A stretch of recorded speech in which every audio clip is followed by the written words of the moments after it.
Good morning student. ये video मैं engineering BTech के स्टूडेंट्स के लिए बना रहा हूं। अभी बच्चों ने अपना 12th क्लियर किया है, now they are planning for BTech. इसमें अपन 4 चीजों को डिस्कस करेंगे। बीटेक विद इंटर्नशिप बहुत इंपॉर्टेंट है। आजकल कॉलेजेस 1 ईयर के अंदर बच्चे को करीब करीब सब कुछ सिखा देते हैं और साथ में उसका इंटर्नशिप, जॉब तो नहीं बोलेंगे, जॉब तो फुल टाइम होता है, हाफ टाइम आपका कॉलेज रहेगा, हाफ टाइम आपका इंटर्नशिप रहेगा और वो सब पेड रहता है। बच्चा अपनी फीस खुद निकालता है। इसको अपन डिटेल में डिस्कस करेंगे। मोर एजुकेशन, बेसिकली मेरा क्लासेस चलता है और मैं ये सारे सब्जेक्ट का क्लासेस देता हूं, तो उसके ऊपर डिस्कस करने वाले हैं। साथ के साथ बीटेक वर्सेस बीसीए, इसमें क्या डिफरेंस है, बीटेक और बीसीए में क्या बेस्ट है, क्या करना चाहिए, क्या नहीं करना चाहिए, इस पर डिस्कस करेंगे। और बीटेक में बहुत सारे स्पेशलाइजेशन है। कंप्यूटर साइंस बहुत डिमांडिंग है, इसके अंदर एआई आ गया, एमएल आ गया, रोबोटिक्स आ गया, बहुत सारी चीजें हैं जिसको अपन डिस्कस करने वाले हैं। चलिए शुरू करते हैं। बीटेक विद इंटर्नशिप को डिस्कस करते हैं। देखिए इसके अंदर क्या कॉन्सेप्ट है। बेसिकली 1.5 ईयर तक बच्चे को बहुत ट्रेन किया जाता है। जो भी स्पेशलाइजेशन वो लेगा उसके अकॉर्डिंग उसको ट्रेन किया जाता है और फिर साथ के साथ बच्चे को इंटर्नशिप दिला दी जाती है। इंटर्नशिप इसलिए इंपॉर्टेंट है क्योंकि बुक्स के साथ रहोगे तो पूरा डिटेल में कभी नहीं सीख पाओगे, तो साथ में प्रैक्टिकल नॉलेज इंपॉर्टेंट है। तो वो साथ के साथ वो जॉब भी करता है हाफ डे, और हाफ डे वो कॉलेज रहता है, बट वो सारा साल 1.5 साल लगता है, उसके बाद प्रोसेस में आते हैं। उसमें वो पेड इंटर्नशिप होती है, तो बच्चे को अच्छी खासी सैलरी भी मिलती है और जो भी उसको सैलरी मिलती है उस सैलरी से वो बच्चा अपनी फीस खुद भरने लग जाता है, मतलब वो सेल्फ डिपेंडेंट हो जाता है। अब देखिए इसके अंदर क्या कॉन्सेप्ट है। बीटेक का जो फीस पड़ता है डिफरेंट कॉलेजेस का, अलग अलग कॉलेजेस की अलग अलग फीस है। 2.5 लाख के आसपास 3 साल का फीस पड़ता है। कुछ गवर्नमेंट कॉलेजेस में, कुछ प्राइवेट कॉलेजेस में फीस थोड़ा ज्यादा पड़ता है, 6 लाख तक जाता है। ये जो एवरेज प्लेसमेंट आपको दिखाई दे रहा है, ये प्लेसमेंट फ्रेशर्स का है, जो बिल्कुल फ्रेश है। जैसे आपका 1-2 साल निकल जाएगा, ये पैकेज 12-13 लाख तक पहुंच जाता है। बिल्कुल फ्रेशर्स है, जिनको कुछ नहीं आता है, वो पैकेज इस पे लगता है। साथ के साथ अगर अपन क्लासेस का टाइमिंग देखें तो बच्चे बोलते हैं ये क्या कॉन्सेप्ट है। तो बेसिकली हाफ डे आप जॉब भी तो करेंगे, वो 1 साल बाद में जो जॉब लगेगा उसमें कॉलेज का टाइमिंग हो जाता है 7 to 10 और फिर हाफ डे आप क्या कहाँ रहते हैं, ऑफिस में रहते हैं, जॉब करते हैं। तो इससे क्या है कि आप अपना जो सैलरी है वो निकालते हो, अराउंड 15, 20, 25,000 तक मिलने लग जाते हैं। इवन कुछ बच्चे फ्रीलांसिंग वर्क करने लग जाते हैं, सॉफ्टवेयर डेवलपमेंट करना शुरू कर देते हैं, EIML पे काम करना शुरू कर देते हैं, तो जॉब अच्छी लग जाती है और उन जॉब के थ्रू बच्चा अपनी फीस खुद निकालने लग जाता है। वो मेंटली प्रिपेयर हो जाता है मेरे को आगे क्या करना है। थोड़ा सा मेरी क्लासेस के बारे में डिस्कस करते हैं। बेसिकली मैं क्लासेस लेता हूँ, टीचर हूँ, मेरा नाम पुनीत है और बहुत सालों से पढ़ा रहा हूँ मैं, 2006 से पढ़ा रहा हूँ, 17-18 साल का एक्सपीरियंस है। तो बच्चों से डिस्कशन होता है, कुछ फैकल्टी मेंबर से डिस्कशन होता है, कौन सा कॉलेज अच्छा है, कहाँ एडमिशन लेना चाहिए। तो वो सारे जो डिस्कशन है उसके बेस पे कंक्लूजन निकलता है कि कौन सा कॉलेज बेस्ट है, तो उसके ऊपर डिस्कस कर सकते हैं। तो ये मेरा नंबर है, इस नंबर पे आप व्हाट्सएप डालेंगे तो आपको इस तरीके से एक ऑटो मैसेज आएगा। तो वैसे तो आप लिख दो अपना name, number, city, state, course, तो मेरे पास एक रिकॉर्ड आ जाएगा। इवन मैं या मेरी टीम आपको कॉल कर लेंगे, पर एक गूगल फॉर्म जरूर भरना आप, ये यूजी वाला, अंडर ग्रेजुएट वाला। तो ये गूगल फॉर्म इसलिए भरना है जिससे कि हमारे पास प्रॉपर रिकॉर्ड रहे।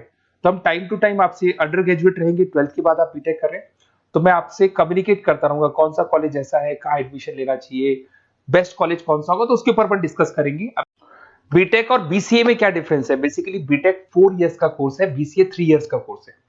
बीटेक के अंदर आप सॉफ्टवेयर और हार्डवेयर दोनों पे वर्क करते हैं, but in case of BCA you are only working on software पे वर्क करते हो। साथ ही साथ अगर आपको बीटेक करना है तो आपके पास पीसीएम होना चाहिए, फिजिक्स, केमिस्ट्री, मैथ्स। और अगर आप बीसीए के लिए जा रहे हैं तो आप अकाउंट्स मैथ से भी जा सकते हैं। आप मैथ्स आपके पास होना चाहिए, बाकी कोई भी स्ट्रीम होगा चलेगा इसके अंदर। अब अगर अपन बात करें सब्जेक्ट का, इसमें प्रोग्रामिंग, हार्डवेयर, EI, नेटवर्किंग सब कुछ सिखाया जाएगा, सॉफ्टवेयर, हार्डवेयर सब सिखाया जाएगा। पर अगर अपन बात करते हैं बीसीए का, तो बीसीए कहीं ना कहीं सॉफ्टवेयर, वेब डेवलपमेंट हो गया, डेटाबेस हो गया, इसके ऊपर ज्यादा काम करते हैं। अगर कॉस्ट की बात करें, भाई ये 4 साल का कोर्स है, वो 3 साल का कोर्स है, तो यहाँ कॉस्ट का भी डिफरेंस आएगा। अगर अपन यहाँ बात करते हैं बीटेक का, तो बीटेक में 2 लाख से लेके 6, 7, 8 डिपेंड करता है, कॉलेज टू कॉलेज वो फीस जाते हैं। और अगर अपन बात करते हैं बीसीए का, तो बीसीए का फीस थोड़ा कम रहता है, 3, 3.5, 4 लाख के अंदर बीसीए हो जाता है, मैक्सिमम बोल रहा हूँ मैं ये। इसमें आप software engineer, data scientist, IT consultant और उसके बाद में हार्डवेयर का सारा काम कर सकते हैं। यहाँ पे आप वेब डेवलपर, सॉफ्टवेयर एनालिसिस ही बन सकते हैं। बीटेक के बाद में आपके पास एमटेक का ऑप्शन रहता है कि आगे आप एमटेक कर सकते हैं, आप एमबीए कर सकते हैं, आप एमएस कर सकते हैं। But in case of BCA, BC का आप एमसीए कर सकते हो, उसके अलावा आप एमबीए कर सकते हो। अगर आप यहाँ पे देखें तो यहाँ इंजीनियरिंग टेक्नोलॉजिकल बैकग्राउंड से आप माने जाएंगे, इधर आपका सॉफ्टवेयर बेस्ड आईटी बैकग्राउंड माना जाएगा। तो कहीं ना कहीं BTech is a advance version of BCA, मान के चलो। बीसीए में उस लेवल पे आपका डिटेल डिस्कशन नहीं होता है जितना बीटेक में होता है। तो बीटेक में बच्चे को नॉलेज ज्यादा होती है, placement as compare to BTech का जो प्लेसमेंट है बीसीए से वो ज्यादा लगता है, फीस स्ट्रक्चर ज्यादा है, टाइम ज्यादा है, तो उसके हिसाब से प्लेसमेंट भी बहुत अच्छी मिलते हैं और बंदे को दोनों नॉलेज होती है, हार्डवेयर सॉफ्टवेयर दोनों का नॉलेज होता है। अब थोड़ा सा अपन डिस्कस कर लेते हैं स्पेशलाइजेशन को। बहुत सारे स्पेशलाइजेशन होते हैं बीटेक के अंदर और सब डिमांडिंग स्पेशलाइजेशन। सबसे इंपॉर्टेंट है कंप्यूटर साइंस एंड इंजीनियरिंग, जिसके अंदर आपका ईआई और एमएल वाला पार्ट आने लग गया। अब ये जो कंप्यूटर साइंस और इंजीनियरिंग है, इसके अंदर आपको पूरा का पूरा सॉफ्टवेयर, उसके अंदर आर्टिफिशियल इंटेलिजेंस, मशीन लर्निंग, ये सारी चीजें इसके अंदर डिस्कशन करते हैं। कंपनीज हो गई आपकी टाटा कंसल्टेंसी, इन्फोसिस, विप्रो, एचसीएल, इनमें आपका जॉब लगता है। स्टार्टिंग बोल रहा हूँ 6 लाख के आसपास तो स्टार्टिंग जॉब है ही, एक्सपीरियंस होने के बाद 12 लाख तक जाता है। अगर मैं सॉफ्टवेयर डेवलपमेंट की बात करता हूँ तो यहाँ पे आप सॉफ्टवेयर डेवलपर बन सकते हैं, सिस्टम इंजीनियर बन सकते हैं, डेटा एनालिटिक्स बन सकते हैं, तो ये सारे ऑप्शंस मिलेंगे। अगर मैं बात करता हूँ मैकेनिकल इंजीनियरिंग की, तो अगर मैकेनिकल इंजीनियरिंग की बात करें तो आप कहीं ना कहीं मशीन से कनेक्टेड हो रहे हैं। तो अगर आप मशीन से कनेक्टेड हो रहे हैं तो आप कहीं ना कहीं इंजन से कनेक्टेड हो रहे हैं। लाइक आप टाटा मोटर्स हो गया, लार्सन एंड टुब्रो हो गया, महिंद्रा हो गया, तो ये जितनी भी कंपनीज आपको दिखाई दे रही हैं, ये सारी की सारी जो कंपनीज है जो भी आपको दिखाई दे रही है, ये कंपनीज कहीं ना कहीं गाड़ियां बना रही है, 4 व्हीलर 2 व्हीलर्स बना रही है, हैवी इंजन बना रही है। तो वहां इंजन वाला जो वर्क होता है ना, उसमें कहीं ना कहीं मैकेनिकल इंजीनियर की जरूरत पड़ती है। पैकेज वही एवरेज पैकेज 6 है, पर वो आगे जाके 12 तक पहुंच जाता है 2-3 सालों के अंदर। इसमें आप डिजाइन इंजीनियर बन सकते हैं, मतलब आप किसको डिजाइन कर रहे हैं, इंजन को डिजाइन कर रहे हैं। प्रोडक्शन इंजीनियर बन सकते हैं, मेंटेनेंस इंजीनियर, जो मशीन है उसका मेंटेनेंस कैसे होगा वो इंजीनियर बन सकते हैं। तो ये भी बहुत डिमांडिंग कोर्स है। इधर से चलते हैं, अगर अपन बात करें सिविल इंजीनियरिंग की, तो ये जो कोर्स है यहाँ पे आप कंस्ट्रक्शन की बात करेंगे, बिल्डिंग्स बना रहे हैं, डैम्स बना रहे हैं, रोड बना रहे हैं, तो वहां सिविल इंजीनियरिंग काम आता है, जिसमें आपका लार्सन एंड टुब्रो सबसे बड़ी कंपनी है। राम मंदिर किसने बनाया?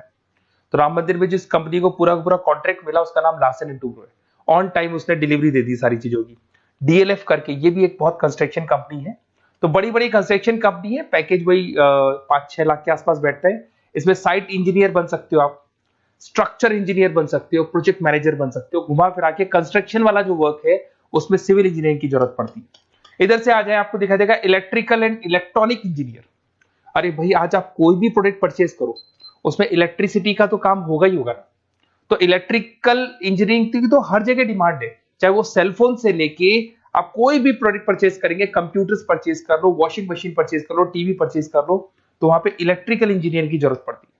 इसमें आपको कंपनी मिल जाएगी, भारतीय एयरटेल लिमिटेड दिखाई देगा आपको, अलग अलग कंपनी से, रिलायंस पावर मिल जाएगा। एवरेज पैकेज वही 5-6 लाख का जाता है, बट एक्सपीरियंस के साथ बढ़ जाएगा आपका। इसमें आप इलेक्ट्रिकल इंजीनियर दिखाई दे रहे हैं, सिस्टम कंट्रोलर इंजीनियर दिखाई दे रहे हैं, तो ये सारे पैकेजेस आपको मिलते हैं। एक आता है इलेक्ट्रॉनिक्स एंड कम्युनिकेशन, ये बड़ा इंटरेस्टिंग है। यहां पर कहीं ना कहीं एयरटेल है, वोडाफोन है, जियो है, बीएसएनएल है, यहां पे आपका जॉब लगता है, भारतीय इलेक्ट्रॉनिक्स। तो ये जो कंपनीज है ये कहीं ना कहीं कम्युनिकेशन का पार्ट करती है, तो उसमें भी आपकी जॉब लग सकती है। टेली कम्युनिकेशन इंजीनियर बन सकते हैं आप, नेटवर्किंग इंजीनियर बन सकते हैं, तो ये सारी जॉब लगेंगी आपकी। उसके बाद में आईटी आता है, इंफॉर्मेशन टेक्नोलॉजी। बेसिकली आईटी के अंदर आप वेब डिजाइनिंग सीख रहे हो, ऐप डिजाइनिंग सीख रहे हो, तो ये सारी चीजें इसके अंदर मिलेंगी आपको। इसमें इन्फोसिस, विप्रो, जितनी भी आईटी कंपनीज हैं वो आपको जॉब पे रखती हैं। आईटी कंसल्टेंट बन सकते हैं, सिस्टम एनालिटिक्स बन सकते हैं, डेटा बेस एडमिनिस्ट्रेटिव बन सकते हैं। उसके बाद में आपको केमिकल इंजीनियरिंग, ये बड़ा इंटरेस्टिंग बेसिकली स्पेशलाइजेशन है और उसकी बहुत जबरदस्त डिमांड है। अगर आप यहाँ देखें ना, Bharat petroleum, Reliance industry, Tata consultancy, तो ये जितनी भी मशीन्स वर्क करती है ना, यहाँ पे कहीं ना कहीं केमिकल साथ में वर्क करते हैं। तो इन केमिकल इंजीनियरिंग की बहुत जबरदस्त डिमांड है। तो जब भी आप कोई एक्सट्रैक्शन कर रहे हो, जमीन में से कुछ निकाल रहे हो, तो मशीन्स को जब चलाना है, इवन आप मेट्रो का काम कर रहे हो या फिर कोई भी काम कर रहे हो जहां मशीन चलती है, तो वहां केमिकल्स की जरूरत पड़ती है, तो वहां केमिकल इंजीनियर्स की जरूरत पड़ती है। उसमें प्रोसेस इंजीनियर हो गया, क्वालिटी कंट्रोल इंजीनियर हो गया, सेफ्टी इंजीनियर हो गया, तो ये सारे जॉब्स आपको मिल सकते हैं। बायोटेक्नोलॉजिकल इंजीनियरिंग, ये भी बड़ा इंटरेस्टिंग है। बेसिकली इसमें आपकी जितनी भी जो मैन्युफैक्चरिंग कंपनीज है जो दवाइयां बनाती है, उसमें आपकी जॉब लग सकती है। डॉक्टर रेड्डी हो गया, सिप्ला हो गया, बाइकन हो गया, तो इसमें आपको जॉब लगता है। बायो प्रोसेस इंजीनियर बन सकते हैं, रिसर्च साइंटिस्ट, जो आप लोग की जो दवाइयां बनती है उसका प्रोसेस क्या है, उसमें एक्सपेरिमेंट करते हैं कि ये वाला इंग्रेडिएंट डालना है इसमें तो कौन सी चीज पे कौन सा इफेक्ट आएगा, तो वो सारी चीजें मिलेंगी आपको। उसके बाद में आपको एरोस्पेस इंजीनियर, ये बड़ा इंटरेस्टिंग जॉब है। अगर मैं इस स्पेशलाइजेशन की बात करूं, इस जॉब की बात करूं, तो कहीं कहीं नासा में भी आपको इसके अंदर एंट्री मिल सकती है, यहाँ पे आप एरोप्लेन्स डिजाइन करते हुए दिखाई देंगे, रॉकेट्स डिजाइन करते हुए दिखाई देंगे। इसमें देखो आपको दिखाई देगा इसरो में आपकी जॉब लग सकती है, टाटा एडवांस सिस्टम में जॉब लग सकती है। तो यहाँ पे आप क्या कर रहे हैं, एरोस्पेस डिजाइनर बन रहे हैं, फ्लाइट टेस्ट डिजाइनर बन रहे हैं। तो कहीं ना कहीं आप यहाँ पे जो भी एरोप्लेन्स वगैरह है इसकी डिजाइनिंग वगैरह करते दिखाई देंगे। पैकेज 7-8 लाख का तो मान के चलो, बट ये पैकेज बहुत लेवल पे जाता है, बढ़ता है इसमें तो पैकेज।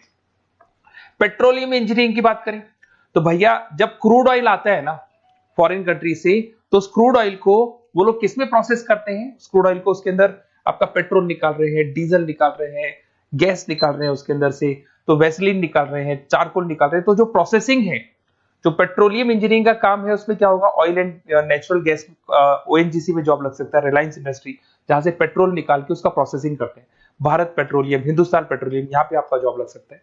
सैलरी 8-9 लाख तक जाता है इसमें एवरेज। इसमें आप जो इंजीनियर, ड्रिलिंग इंजीनियर, आप समझ रहे हो पेट्रोल निकालना कैसे है, वो बन सकते हैं।